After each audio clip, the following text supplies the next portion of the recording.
Good morning and welcome back. You're watching Breakfast Television. As this tense search for the fugitive wanted in the weekend mass stabbing in Saskatchewan continues, Canada's public safety minister says concerns will be addressed about why the suspect with a lengthy criminal record was allowed to be out in the community. We do need to take a very careful look as to what occurred in the situation and when, and as I said, I think we need to be very transparent about that review. I am assured that the Parole Board of Canada will be undertaking an investigation of the decision. Parole documents revealing Myles Sanderson had almost 60 convictions on assault-related crimes and a tendency for violence when intoxicated. Now, there have been a number of developments that have happened over the past 24 hours on this investigation as well as this manhunt. So joining me live now from Saskatchewan is CityNews reporter Laura Krause. Good morning to you, Laura.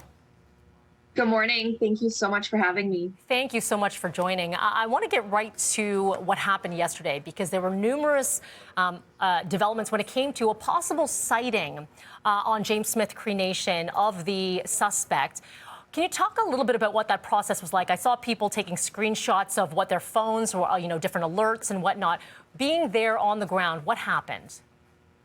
Yes, so it started off a really quiet morning. Then shortly after 11 a.m., we did get that emergency alert, and police were heading into James Smith Cree Nation from every single angle that you could possibly think of.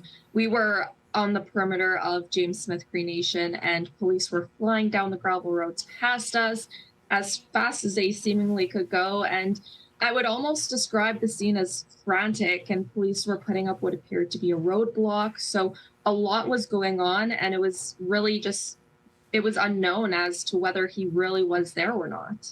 Can you talk a little bit about some of the media attention here? Of course, you are a local media, but we're seeing international media arriving at the scene as well. So are police holding them back from being near the scenes of some of these crimes, or what is that like with those interactions? Yeah, so I feel like police have been really great. There is one scene in Weldon, which is about 20 minutes away from James Smith Cree Nation. And of course, we're being respectful, keeping our distance from these crime scenes. And then as for actually going into James Smith Cree Nation, they're asking media, for the most part, to avoid the area and respect their privacy. Yeah, absolutely. Considering the scenario and knowing this close-knit community, that's something that we need to respect, which you'll see we have very little visuals for that very reason. I want to get back to that tip, the tip of a possible sighting, which of course we now have learned has turned up empty. Have police said a whole lot about where they're going to be focusing from now on? Because we know that dangerous person alert still remaining in effect for 3 provinces. So what are the next steps for RCMP? Yeah, I think that emergency alert remains prairie-wide. He essentially could be anywhere in Saskatchewan, Manitoba, and Alberta. I know his last alleged sighting was in Regina prior to James Smith. So at this point, it's unknown, but RCMP say they will continue searching for him across the prairies until they do find him.